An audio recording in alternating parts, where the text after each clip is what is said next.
What also struck me is some of the people that you interviewed, Oriana, were very honest about how this industry works. You interviewed the former CEO of Providian, who's never done an interview until this documentary.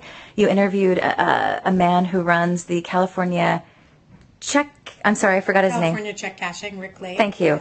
Yeah. And just the brutal honesty is what really got me. I mean, I found myself screaming when I was watching this documentary because he pretty much came out and said, yeah, we like to target people who can't pay their bills, and they basically fund the financial industry.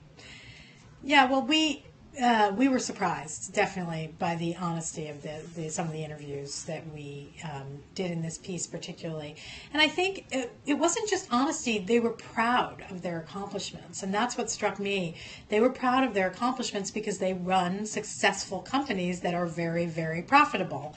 And of course, from the Wall Street perspective, from the capitalism perspective, from the free market perspective, they're doing a great job because they're running companies that are hugely profitable. And, you know, so there's some bad practices along the way. Oh, well, I mean, that is the attitude. And I think that's what is being addressed right now in the current efforts to reform is to say, okay, well, you can run a hugely profitable company, but you can't do X, Y, and Z. And I think that's the steps that people are trying to push the regulation. They're trying to push it so that they actually have rules that are clear that all these companies will abide by, because otherwise they're just going to try to make as many profits as they can. That's capitalism. That's the free market. You know, without regulation in there's going to be, you know, these kind of practices are going to be developed. So 100,000 transactions every minute in this country. Rates could go up 20 to 30%. How many people have balances? Between 50 and 60% of the American public, the credit card carrying part of the American public, which is most of us, carry a balance. Wow. So if you have a balance, you really need to read any letter you get from your credit card company. If you have a balance, you need to read those letters. You may have to invoke your right to reject, even though it means no longer using that card. What you can do for yourself this holiday season while we wait for fundamental systemic reform with the protection agency is try not to add to that balance. And if you can't pay it off in full, try to make more than the minimum payment every month. Should you also call your bank just to ask, is my rate going to go up? You can call your bank. We used to always tell people call and complain if you see a fee you don't like and so forth. But a couple of consumers have told me I called to ask why they were cutting my credit limit. And they said, okay, we'll close your card. So people actually got a worse response from at least one institution when they called. So it depends on what it is. And then lastly, what about alternatives to these high interest rate credit cards?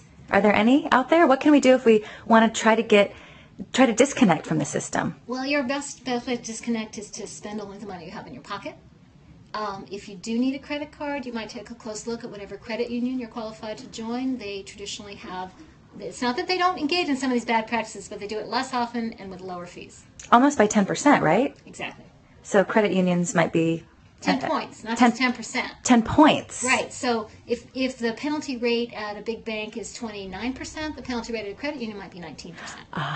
That's a very big difference. Okay, that is a big difference. And the fees are lower as well. And a lot of people can get caught sometimes with over-limit fees and late fees and, you know, foreign transaction fees. And there's a great clip that we didn't get a chance to play, which was a professor at Georgetown speaking in front of Congress, and he had a 30 to 40 second list of all the fees that the banks impose on people, and they are, you know, this fee income has really become a problem because the banks have gotten addicted to these penalty fee incomes. So maybe just stop buying stuff we don't need. But then the sad part is people are now resorting to credit cards to pay for necessities. Well, that's right. And also people are waiting for consumer spending to lift the economy. We're going to have an economic system that doesn't depend on people going into debt.